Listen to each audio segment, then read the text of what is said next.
SC, ST, OBC, minorities, महिलाएं, ब्राह्मणों का वोट देने के लिए बहिष्कार करते हैं। किसी भी पॉलिटिकल पार्टी का अगर कैंडिडेट ब्राह्मण होगा तो हम उसे वोट नहीं देंगे, ये देश सुधर जाए। इतना ही कर लें।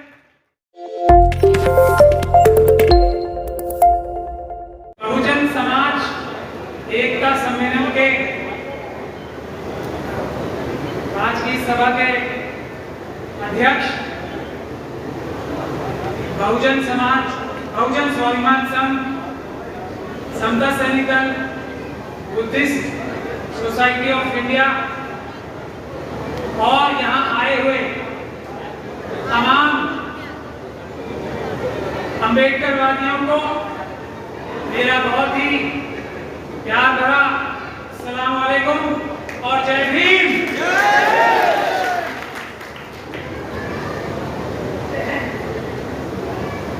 उससे पहले मैं ये बात जानता हूं कि बहुत ही ओजस्वी वक्ताओं ने भाषण दिया है। मेरा जरा उत्तेजनापूर्ण भाषण में हाथ कमजोर है, तो मैं माफी चाहता हूं अगर आप लोगों के मेयार पे अगर मैं पूरा ना उतर पाऊं। मैं बाबा साहब भीमराव अम्बेडकर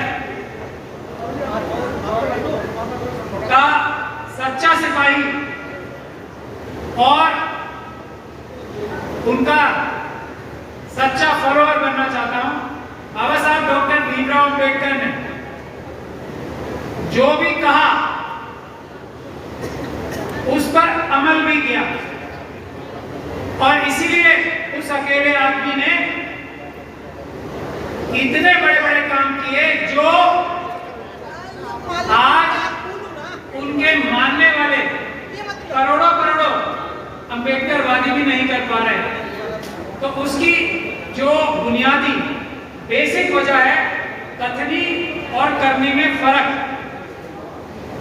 अगर वो बाबा साहब से हम एक छोटी सी बात सीख लें कि कथनी जो कही जाए उस पे फिर अमल भी किया जाए, अमल करने की कोशिश तो की ही जाए। मैं बहुत ही माफी के साथ ये कहना चाहता हूं कि अम्बेडकरवादियों में ये सबसे बड़ी कमी है कि हम बोलते तो बहुत कुछ हैं, 100 बोलते हैं, करते एक भी नहीं।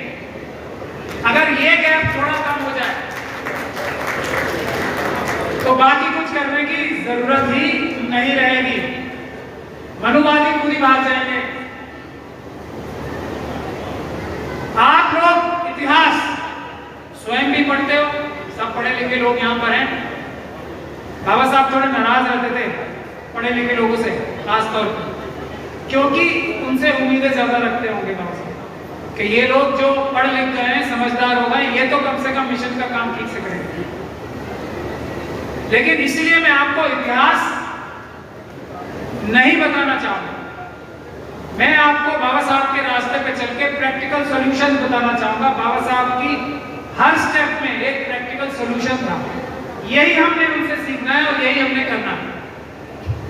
आज जो मनुवादी ताकतें हैं, जिस तरह से सम्राट अशोक के वंशजों को छल कपट से, बेईमानी से, धोखे से हटाकर मनुवाद दोबारा लागू किया था, वही कमोबेश हालत आज भी आ गए हैं। ईवीएम के माध्यम से आपस में लड़ा के हमारे अम्बेडकरवादियों को, SC, ST, OBC, माइनॉरिटीज, महिलाओं को आपस में लड़ा के ये लोग उसी समय की तरह जैसे सम्राट अशोक के वंशज थे, छल कपट से सत्ता छीनी थी और मनुवाद दोबारा लागू किया था, उसी प्रकार का टाइम आज आ चुका है।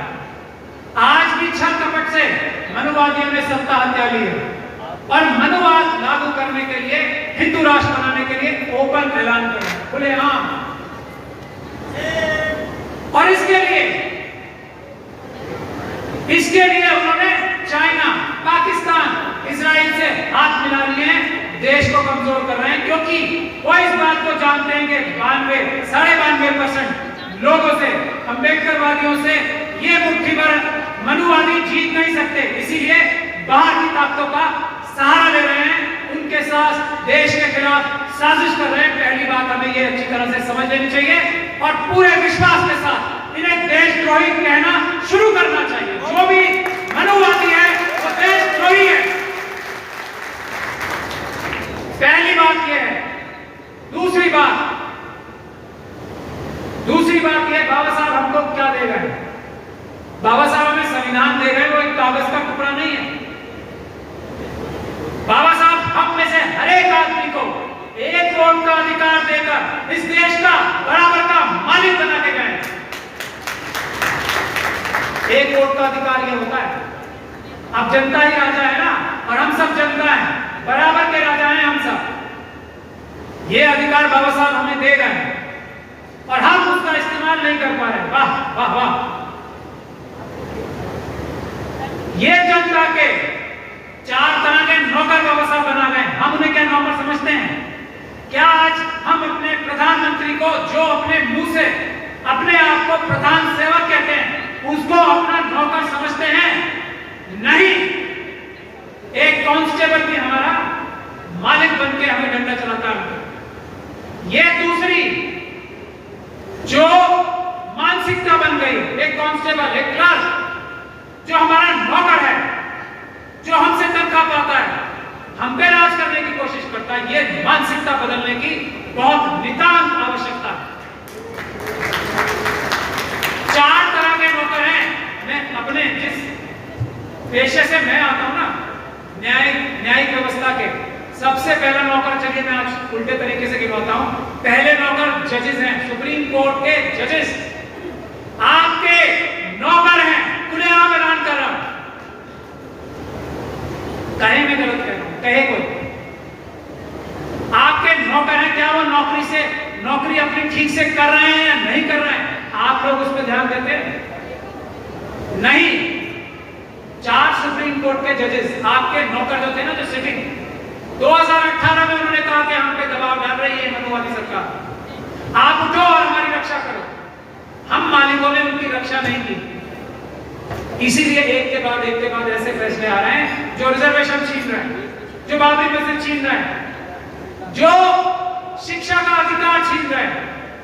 तो हमें अपने पहले तरह के नौकरों के लिए, उनकी हिफाजत करने के लिए प्रदर्शन करने चाहिए सभी सुप्रीम कोर्ट, हाई कोर्ट और अदालतों में। इससे जजेस को, जो हमारे नौकर हैं, उनको ताकत मिलेगी। उन्होंने आपसे रिक्वेस्ट की है, हम उनकी रिक्वेस्ट नहीं सुन रहे। पहला काम ये करना पड़ेगा। दूसरा काम, ये जो हमारे इलेक्टेड लीडर्स है ना, एमपी, एमएलए, कॉर्पोरेटर्स, ग्राम पंचायत के मेंबर, प्रधान, ये सब टेम्परेरी 5-5 साल के नौकर आप रखते हो, तनख्वाह देते हो। ये आपके सामने अर्जी लगाते हैं ना, मैनिफेस्टो लेके आते हैं, ये हम आपकी ऐसे सेवा करेंगे, भैया प्लीज हमें वोट दे दो, हमें नौकरी दे दो। वो चुनाव जीतते ही मालिक बन जाते हैं। उनको उनकी जगह पे रखना भी आप सभी लोगों की जिम्मेदारी है। और मुझसे पहले वक्ता जो कह रहे थे ना, समता सैनिक दल के प्रधान, वो यही बात कह रहे थे कि सोशल ऑर्गेनाइजेशन इतनी मजबूत होनी चाहिए कि ये जो हमारे नौकर हैं, प्रधानमंत्री से लेकर एक कांस्टेबल तक, प्रधानमंत्री से लेकर एक नगर सेवक, ग्राम सेवक, कॉर्पोरेटर तक, उनको लगाम रखने के लिए, उनको अपनी जगह पे, नौकरी की जगह पे रखने के लिए सोशल ऑर्गेनाइजेशन की जरूरत है। तो उनको भी हम नौकर नहीं समझते। सोशल ऑर्गेनाइजेशन हमारी मजबूत होगी तो हमारी डिपेंडेंस, यानी कि उनके ऊपर निर्भरता। अभी कोई भी काम होता है, हम अपने नौकर के पास गिड़गिड़ाते हुए जाते हैं, भैया नेताजी ये कांस्टेबल हमको जबरदस्ती मार रहा है, हमारा ठेला जो है उठा रहा है, हमारी माँ बहनों को तंग कर रहा है, या ये दबंग व्यक्ति हमें तंग कर रहा है, बचा लीजिए। और होना क्या चाहिए? आपको उसको डायरेक्ट करना चाहिए, हेलो इधर आओ पुलिस वाले, यहाँ ये देखो ये कानून तोड़ रहा है, इसके खिलाफ आप काम करो। ऐसा नहीं होता ना। तो ये निर्भरता जो हमारी है ना नेताजी, फिर हम भाग के जाते हैं नेताजी के पास, नेताजी जरा पुलिस वाले को फोन कर दिए, वो कहते हैं अभी तो जरा देखो मैं अपने लोगों से मिल रहा हूं, कल आना, परसों आना, यही होता है ना।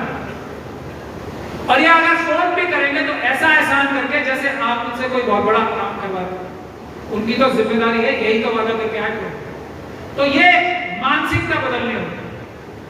तीसरे तरह के नौकर हैं, ये इनको नहीं कह रहा जो हमारे सामने खड़े हैं, ये तो अच्छे लोग हैं। जो क्रिमिनल मीडिया है ना, जो बड़े टेलीविजन से आते हैं, सब अच्छे अच्छे टाइप कपड़े पहन के, सब चोर हैं, चोर हैं, डकैत हैं, भारत के संविधान के साथ धोखा करके भारत को कमजोर करने का काम कर रहे हैं, संविधान को कमजोर करने के काम कर रहे हैं, हिंदू राष्ट्र बनाने के लिए काम कर रहे हैं, ताकि मनुस्मृति लागू हो सके। जिस मनुस्मृति को बाबा साहब डॉक्टर भीमराव अम्बेडकर ने 1927 में जलाकर भारत का संविधान बनाया। ये देश के गद्दार हैं, चोर हैं, करें मुझ पे डिफेमेशन में साबित कर दूं, क्या बात, इसीलिए नहीं करेंगे, करें। बहुत बड़े बड़े वकील हैं ना, इनके पास बहुत सारे पैसे हैं। तो ये तीसरे तरह के नौकर हैं, इनका इलाज बहुत छोटा सा है, बहुत छोटा इलाज। SC, ST, OBC माइनॉरिटीज के लोग, महिलाएं 92% हैं, देखना बंद करने से इतना तो आप बाबा साहब के लिए कर सकते हो, या ये भी नहीं कर सकते, ये भी नहीं कर सकते, फिर सोचना, देखना बंद कर दें।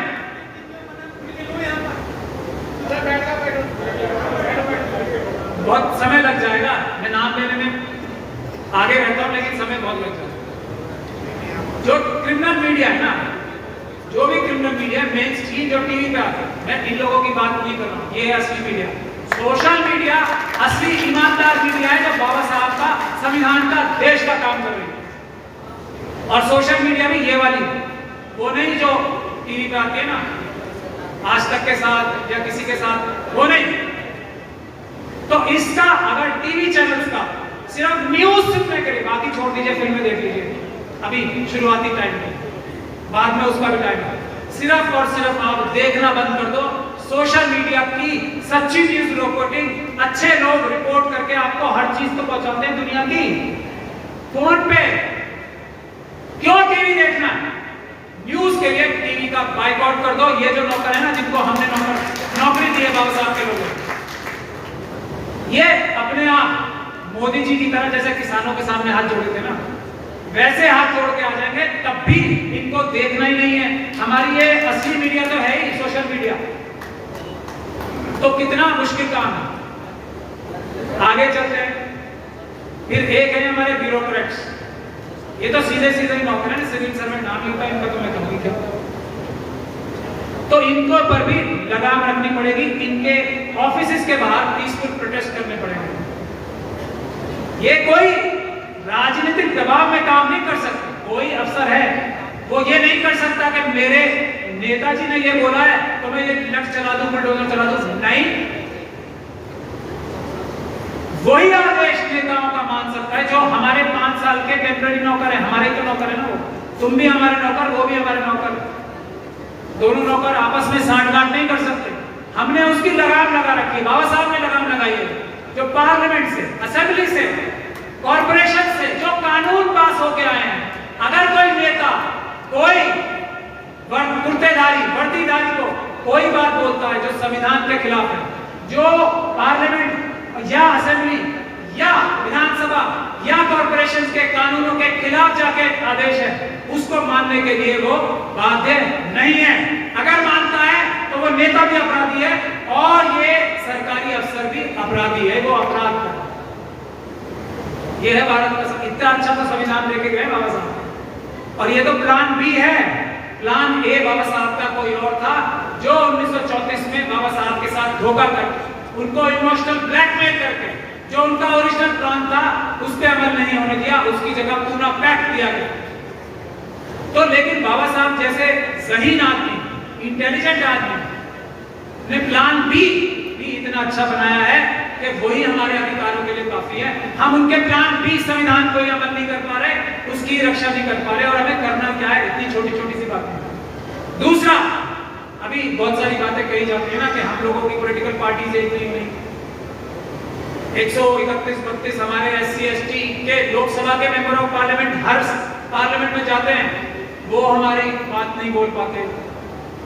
ये भी एक प्रॉब्लम है, बहुत बड़ी प्रॉब्लम है, मगर उसका सॉल्यूशन भी बहुत आसान है और उसका सॉल्यूशन हमें मनुवादियों ने बड़ी अच्छी तरीके से सिखाया है। और इस सॉल्यूशन को हम कहां-कहां इस्तेमाल करेंगे, जितना ज्यादा इस्तेमाल करेंगे उतना ज्यादा ऐसे चुटकी बजाते फायदा होगा। तो हम क्या एक प्रण कर सकते हैं। दूसरा, एक पहला, टेलीविजन पे न्यूज चैनल देखना बंद। ये इनकी टाइयां बिक जाएंगी जो पहन के ये अर्नब गोस्वामी, सुधीर चौधरी और पता नहीं कौन कौन बैठते हैं ना, इनके ये कोट जो किराए के कपड़े पहन के बैठते हैं ना, वो बिक जाएंगे अगर आप लोग देखना बंद कर दें।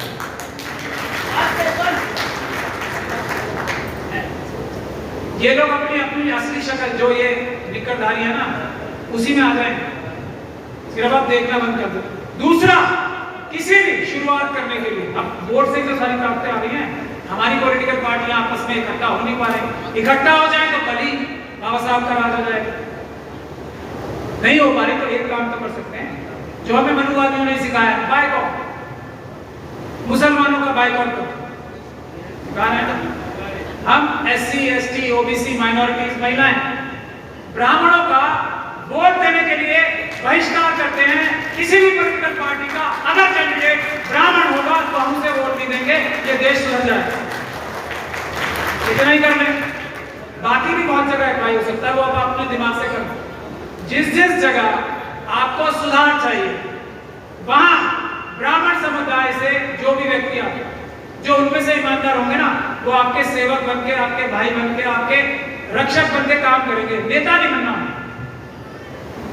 सिर्फ वोट देना। ब्राह्मण समाज के लोगों को 5 साल के लिए बंद करके देख लो, आप सब समस्याओं का समाधान ना हो जाए तो मैं सरेआम सबके सामने खड़े होके रामलीला मैदान में या पार्लियामेंट के बाहर हाथ जोड़ के माफी मांगूंगा। वोट का बहिष्कार किसी भी पद पे, वोट ही नहीं देंगे, ये तो कर सकते हैं, कोई मुश्किल काम नहीं है ना, कोई मुश्किल काम नहीं है ना ये तो मैं प्रैक्टिकल जो समाधान बता के जा रहा हूं आज आप लोगों को, 2 मुख्य, तीसरा एक थोड़ा मुश्किल काम है, बस वो बता के, हालांकि मुश्किल नहीं होना चाहिए, मैं अपनी वाणी को विराम दूंगा। तीसरा समाधान, जो हमारे नेता हैं, नेता बनना चाहते हैं, नेता प्रोजेक्ट होना चाहते हैं या अपने आप को नेता समझते हैं, मैं तो सिर्फ एससी, एसटी, ओबीसी, माइनॉरिटीज और महिलाओं की नेतृत्व की बात कर रहा हूं। उनका सबसे बड़ा दोष है कि उनके दिल में बुज़दिली आ गई है पुलिस से, जेल जाने से, लाठी खाने से, गोली खाने से। आम जनता में कोई डर नहीं, ना मुस्लिम समाज में डर है, ना एससी, एसटी समाज में डर है, ना ओबीसी समाज में डर है, ना महिलाओं में। आम जनता में कोई डर नहीं है, वो मुकाबला करने के लिए मनुवाद से तैयार कर। नेताओं में डर आ गया, तो नेता हमारा वही है जो जेल जाने के लिए तैयार हो, पहली बात, लाठी खाने के लिए तैयार हो, पीसफुल प्रदर्शन करने पड़ेंगे हमें और ज्यादा, वो दूसरी शर्त। तीसरी शर्त, पुलिस गोली भी चलाएगी तो नेता सबसे आगे रहेगा, क्योंकि और कोई रास्ता नहीं है मनुवादियों के पास। वो वैचारिक लड़ाई हार चुके हैं, वो जमीन पे लड़ाई लड़ नहीं सकते। कुर्बानी देना उसके लिए जरूरी है जो अपने आप को नेता कहना चाहते हैं। तो बहादुर नेता चुनने का दूसरा काम है, तो ऐसे लोगों की एक लिस्ट बनाइए जो नेता हैं, बनना चाहते हैं या समझते हैं अपने आप को, जो पहला पीसफुल प्रदर्शन करने को तैयार है, 1, 2 पुलिस की लाठी खाने को तैयार है पीसफुल प्रदर्शन की जगह, टाइम जेल और गोली खाने के लिए भी तैयार है, और चौथा जेल जाने को तैयार है। ऐसे लोगों की एक लिस्ट बनाइए। सिर्फ लिस्ट बनाकर मैं गुजारिश करता हूं बहुजन स्वाभिमान संघ से, समता सैनिक दल से, बुद्धिस्ट सोसाइटी ऑफ इंडिया से, हमारा भी एक संगठन है मिशन सेव कॉन्स्टिट्यूशन, हम ज्वाइंट एक वेबसाइट बनाएं, उस पर इन्विटेशन दें कौन कौन नेता बनना चाहता है। ये 4 पहली शर्तें हैं, पीसफुल प्रदर्शन करना, लाठी और गोली खाना पुलिस की, जेल जाने के लिए तैयार रहना, 3 ही काम है। ऐसे लोगों की लिस्ट बनाएं। अगर ऐसे लोगों की लिस्ट 1 लाख हो गई, पूरे देश से बता रहा हूं मैं आपको, 1 लाख हो गई, जिस दिन ये सारे अत्याचार बंद हो जाए, तो मैं 3 प्रैक्टिकल सॉल्यूशंस आप लोगों की खिदमत में पेश करके जाना चाहता हूं। पहले दो तो बहुत ही आसान है, उम्मीद करता हूं उस पर अमल होना शुरू होगा तो उससे फायदा होगा। सभी तरह का भ्रष्टाचार देश से दूर हो जाएगा। SC ST का जो सब प्लान है, मैं आपको एक बात और बता दूं, चलो मेरे दिमाग में आ गई। हर एक SC और ST परिवार देश का करोड़पति परिवार है, आप लोगों को ये बात पता होनी चाहिए। 1980 के दशक से SC ST सब प्लान एक व्यवस्था है देश में। किसी भी देश का बजट बनेगा तो उसमें रिजर्वेशन होगी शेड्यूल कास्ट शेड्यूल ट्राइब समाज के लोगों के लिए पैसे की, उनकी पॉपुलेशन की, उनकी जनसंख्या की प्रोपोर्शन में, यानी कि 17% पूरे देश में शेड्यूल कास्ट कम्युनिटी है तो 17% रिजर्व है देश के बजट का सारा पैसा। और ये बजट का पैसा इस साल खर्च नहीं होना, इस साल तो अगले साल बचा हुआ जाएगा, और अगले साल नहीं हुआ तो वो अगला पहले 2 साल होगा, तीसरे साल में जाएगा।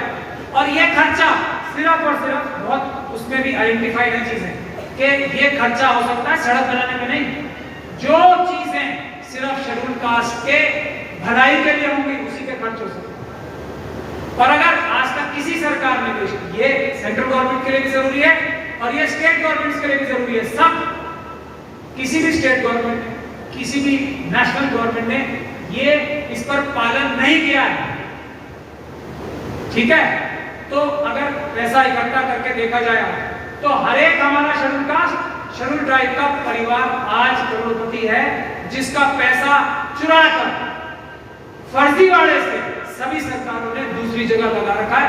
वही उसके लिए पहला आंदोलन अगर हम शुरू करें, 1 लाख लोगों की वो लिस्ट, वो आंदोलन शुरू करें तो हमारे सभी परिवार करोड़पति हो जाएंगे, ऐसा मैं वादा करता हूं। ये पैसा तो पड़ा ही है ना, यही पैसे से बहुत सारी सरकारें बिजली फ्री दे रही है, पानी फ्री दे रही है, ये वो कर रही है, ये हमारा पैसा है। ये आंदोलन शुरू करने का मैं आह्वान करता हूं। इन्हीं शब्दों के साथ हर बार की तरह, कोई मेरी किसी बात से आपको कुछ बुरा लगा हो तो मैं माफी चाहता हूं, कोई गलत बोल दी हो बात तो माफी चाहता हूं, और अगर मैंने सभी सही बोला है तो कुछ समर्थन के लिए आप सब लोग जय भीम बोले।